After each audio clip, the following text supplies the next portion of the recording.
let us discuss some basics for polyphase circuits. So we will have the three-phase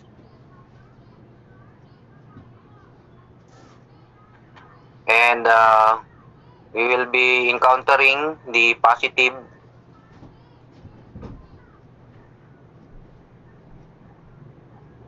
sequence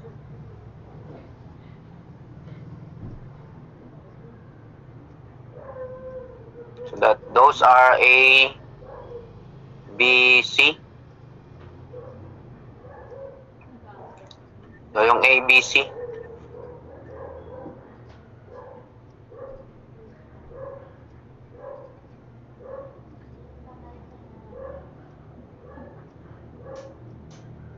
So yung mga vectors na yan, so they are 120 degrees apart.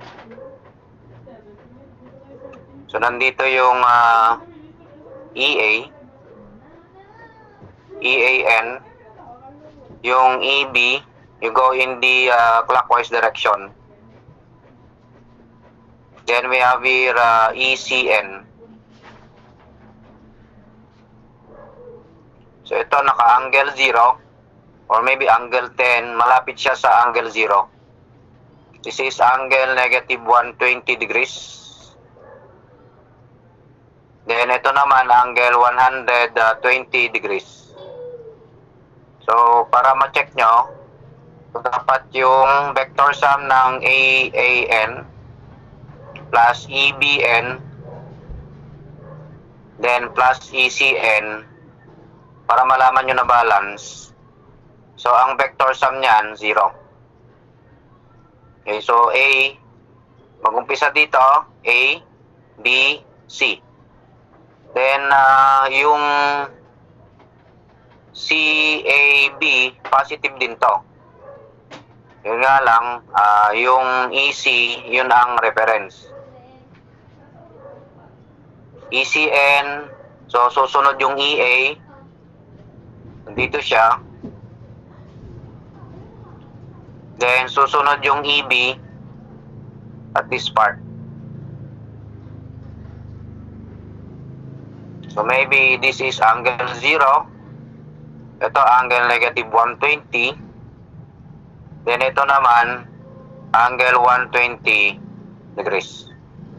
Then another positive is we have BCA.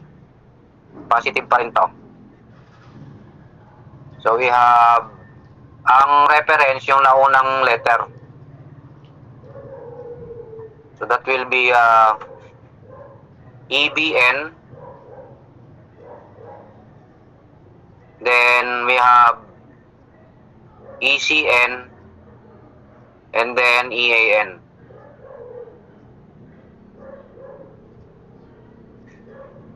So yan yung mga positive sequences.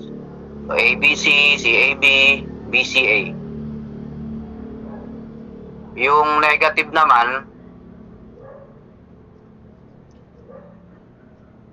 baliktarin mo lang yung A at saka B. Or C at saka B. So first one, ACB. So, nandito yung EA, dito yung EC, then nandito yung EB. Okay, another negative sequence, we have BAC. So nandito yung EB, then EA, and then EC. Then another, we have CBA. So we have EC, then dito yung EB, then we have EA. So these are per phase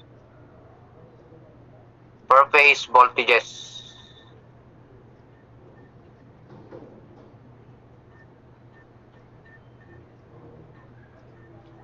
Lahat ito, yung mga sinulat natin, they are per phase voltages. Then, paano ba natin malalaman yung line?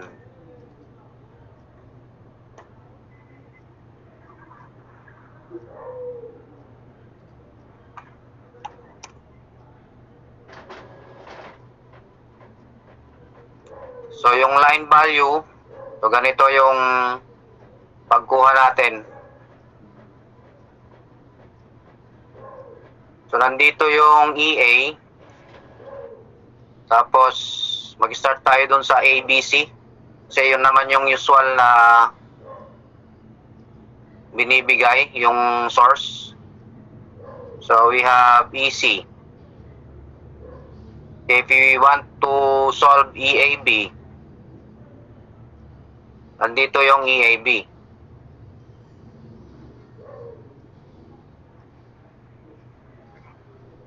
So, paano ba natin isosolve yan?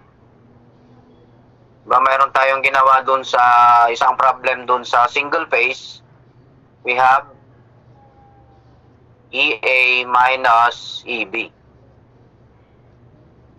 Yan yung ginawa natin. Say, yung magnitude ay 1. Then, yung angle ng EA, 0 degrees. Then, minus yung EB, 1 din yung kanila. So, by the way, all these voltages have the same magnitude. Magkaiba lang yung mga angles nila. Yung EB, angle negative 120 degrees. Pag isosolve natin yan, ano yung kakalabasan?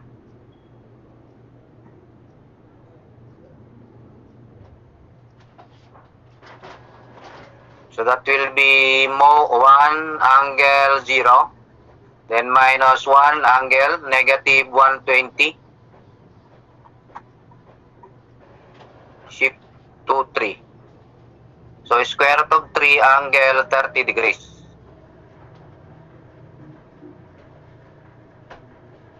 So yung phase voltage ng line AB ay EA, tapos yung line na voltage niya, it is advance, or what do you call that? It leads the per phase voltage by 30 degrees.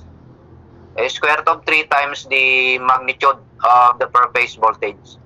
Ang inassign kasi natin dito, 1. So yan ang line value. Yung iba, it follows the same procedure. Yung susunod, EBC. Dito siya. Yung isa naman, ECA. Andito. So, ito ay 30 degrees din. Ito, 30 degrees din. Kaya pag kinuha natin yung exact location ng EBC, so square root of 3, angle negative 90. Kasi yung EA at saka ito 120. Okay, para makuha natin yung ito yung reference. Kaya 120 plus 30 in the clockwise direction, negative angle. So ito naman yung ECA hanggang doon, 120 plus 30. So this will be angle 150 degrees. Kasi 120 plus 30. Then kung gusto nyo malaman kung balance ba yan o tama yung mga angle, i-add nyo yan. Still, the vector sum of EAB, EBC, plus ECA is still equal to 0. If you want to check, so square root of 3, so times, factor out natin, 1 angle 30, plus 1 angle negative 90, then plus 1 angle 150. So 0 dapat ang sagot niyan. So balance, tama yung mga angles. Okay, so yan yung positive, negative, sequence. Then ito naman yung pagkuha natin ng line.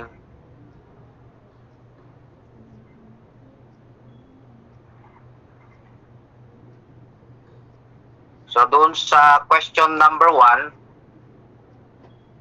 ang sagot.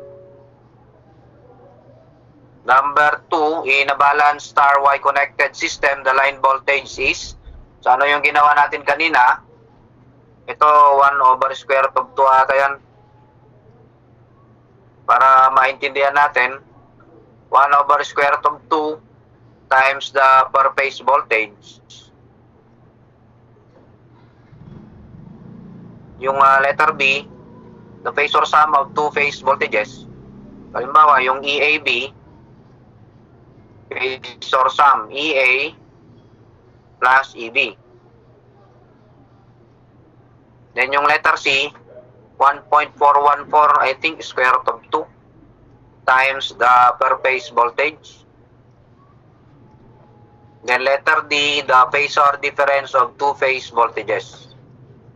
Say EAB is equal to EA minus EB. Alin ba yung ginawa natin kanina? We did this operation. So therefore, the correct answer is letter D for number 2.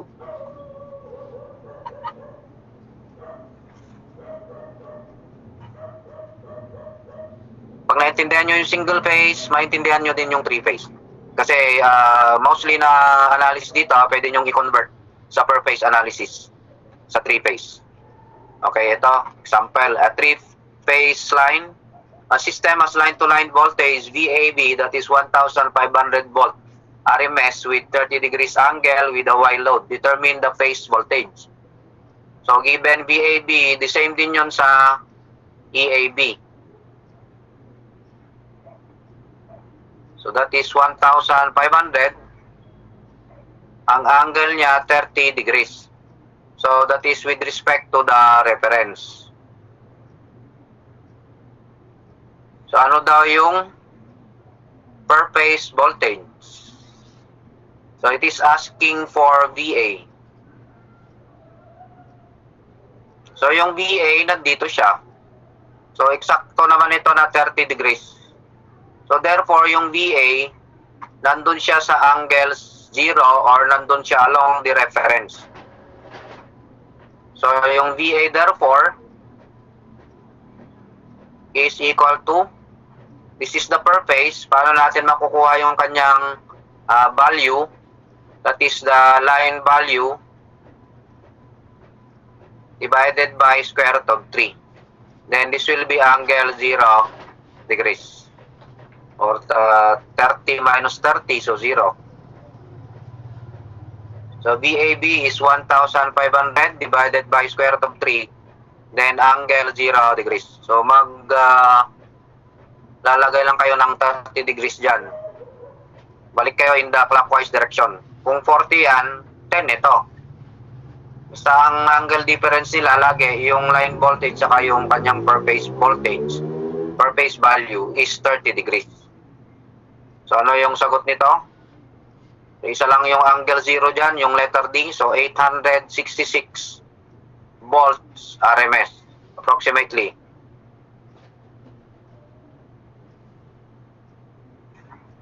So, balik lang kayo ng 30 degrees in the clockwise direction.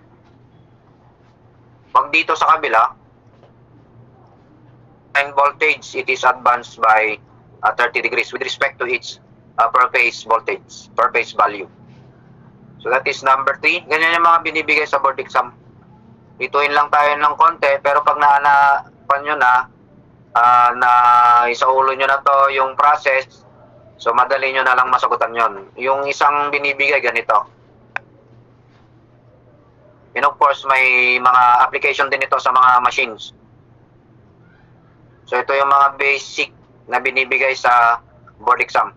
Number 3, Y connected three-phase voltage source as VC, that is negative 115 volt RMS with negative 240 degrees angle. Find the line-to-line voltage VBC. So yung VC, ulat muna natin para maintindihan ninyo, 115 angle negative 240 degrees. So negative means we have to read the angle with respect to the reference in the clockwise direction, that is 240 degrees. So nandito yung VC, VCN. So yung 240 yan, ano yung angle na to? Yung angle na yan ay 120 degrees. So from this, so nandito yung VAN, that is, ano yung angle niya? Ito, negative, kasi clockwise direction. VAN, 115, angle, 0 degrees. Tapos yung VB, nandito. So, 115 angle, negative, 120 degrees. So, paano ba natin makukuha yung value ng VBC? So, that is VB, then minus VC. So, 115, angle negative 120 degrees. Then, minus 115. Pwedeng, yung dinidisplay kasi ng calculator, yung angle dito na less than 180. Kung 170, positive, or negative 170, 170. Kung nilagay nyo na negative 185, ilalagay na niya yung less than 180. 175. Tama ba? So, 115 angle 120 degrees. Yung angle negative 240 at saka angle 120, parehas lang yung meaning nun, yung value nila. So, pag sinolve natin yan, 115 times square root of 3, angle negative 90 degrees. So, angle negative 90, so that will be 0 minus J, 199 volt RMS. So, 115, shift angle negative 120, then minus 115, angle 120. So, negative J, 119.186, approximately equal to negative 199. So, we will choose this letter B.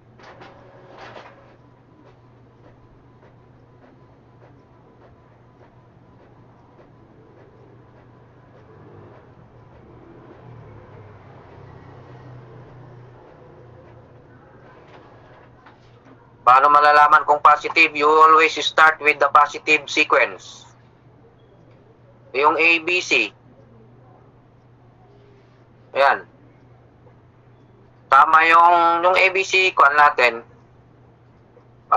ABC, pag in-arrange mo yon, CAB, positive pa rin yan. BCA, positive pa rin yan. Diniscuss natin yon sa una, di ba?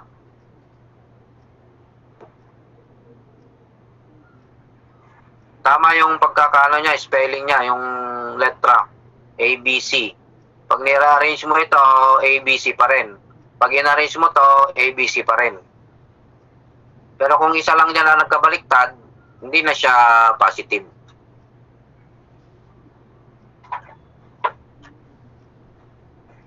Ayo, positive sequence yan. Always start with positive sequence. Kung wala, doon kayo pupunta sa negative.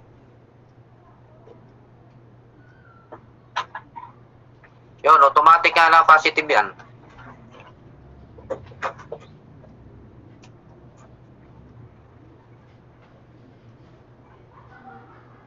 always start with positive sequence. Okay, number 5.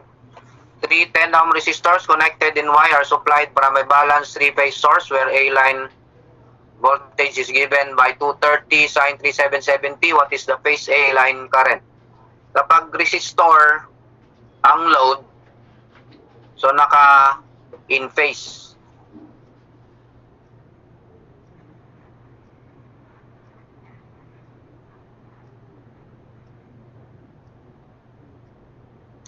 So ang current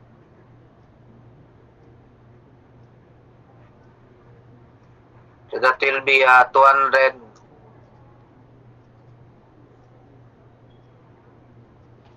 kukunin natin yung per phase 230 over square root of 3 times sin 3770. Then divided by yung resistance T, 10. So I is equal to E divided by I, R. Pwede rin ito, pero ito yung pipiliin ko, naka-in phase.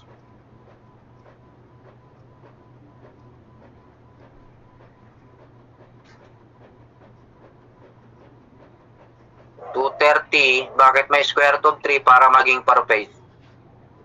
Then sin yun, divided by 10.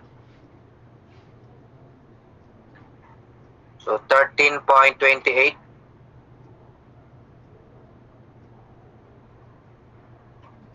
sin 3770.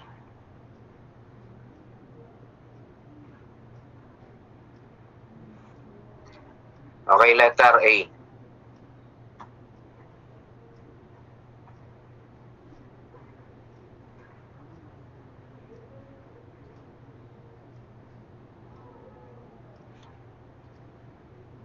Pag in phase,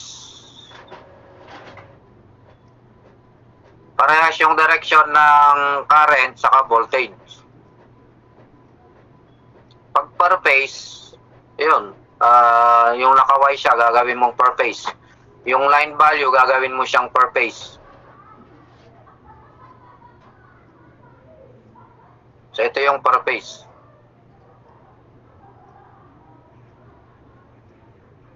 Pag in phase, parehas lang yan. They will reach their zero value at the same time. They will reach their maximum value at the same time.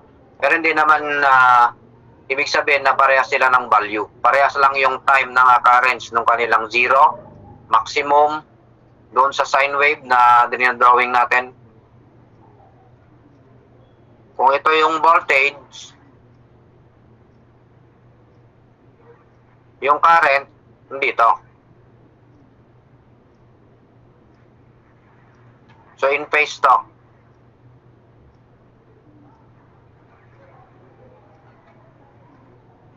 So, mag-start sila 0, parehas yung time nila. Yung maximum, parehas din. Yung 0 dito, parehas. Yung pagdating dito, parehas din yung time of occurrence. Ayan yung in phase.